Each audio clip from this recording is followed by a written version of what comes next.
Rudra అవెకెన్స్ episode 8. శక్తి సంయోగం. యుద్ధభూమి నిశ్శబ్దంగా ఉంది. దేవతలు బలహీనంగా నేలపై పడి ఉన్నారు. అసురుడు విజయం సమీపంలో ఉందని భావించాడు. కానీ ఆకాశంలో ఒక్కసారిగా ఒక దివ్యకాంతి విరిసింది. హిమాలయాల శిఖరాల నుంచి ఒక శాంతమైన కానీ అపారమైన శక్తి తరంగం వెలువడింది. ఆ దివ్యకాంతి రూపం ధరించింది. ఆమె ఆదిశక్తి. అది పార్వతి యొక్క పరమరూపం. ఆమె అడుగు వేయగానే యుద్ధభూమి మీద పూలు వికసించాయి. అగ్నిజ్వాలలు సైతం క్షణం శాంతించాయి. అసురుడు కోపంతో గర్జించాడు. ఇంకో శక్తి వచ్చిందా? ఎవ్వరైనా వచ్చినా నన్ను ఆపలేరు. ఆమె స్వరం మృదువుగా కానీ గంభీరంగా. శక్తి లేకుండా శివుడు శవం. సృష్టి సమతుల్యం కోసం సంయోగం అవసరం.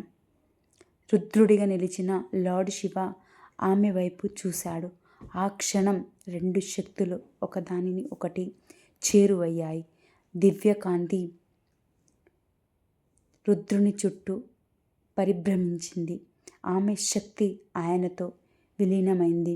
ఒక మహాప్రకాశం విశ్వాన్ని కప్పేసింది. రూపం మారింది. అది ఒక కేవలం రుద్రుడు కాదు, అది అర్ధనారీశ్వర తత్వం.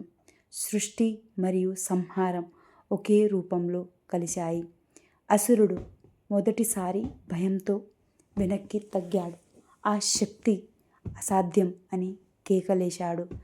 అర్ధనాగీశ్వర స్వరం విశ్వాన్ని నింపింది. ధర్మం కోసం సంహారం అవసరం, కానీ సంహారం వెనక సృష్టి ఉంటుంది. ఆ క్షణం యుద్ధభూమి మీద శక్తి తరంగాలు విరుచుకుపడ్డాయి. అసురుని చీకటి శక్తి క్రమంగా బలహీనపడుతుంది. ఈ సంయోగం శక్తి ముందు అసురుడు నిలబడగలడా లేక చివరి సంహారం సమీపించిందా? తదుపరి ఎపిసోడ్ టీజర్. తృతీయ నేత్రం పూర్తిగా తెరుచుకుంటుంది. అంతిమ వినాశనం.